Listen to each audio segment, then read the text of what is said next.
నమస్కారం. నా పేరు ఎస్ నరసింహులు. గత 6 సంవత్సరాలుగా లైసెన్స్ గల బీమా అడ్వైజర్గా పనిచేస్తున్నాను.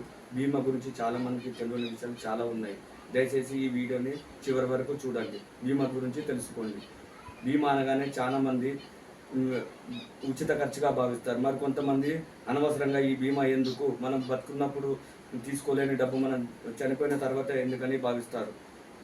బీమా ఉదాహరణకు ఒక 20,000 రూపాయలు ఫోన్ కొన్నప్పుడు దానికి బీమా గురించి అడిగి బీమా తీసుకుంటాము. కానీ మన వెలకట్టలేని ఆరోగ్యానికి, మన జీవితానికి మాత్రం మనము బీమా తీసుకోము.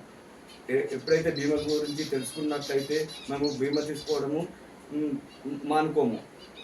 బీమా అంటే ఏమిటి అంటే, రాబో కాలంలో వచ్చే కష్ట నష్టాల గురించి ఆదుకునే కంపెనీ ఈ బీమా. ఒక వ్యక్తికి బీమా కంపెనీకి మధ్య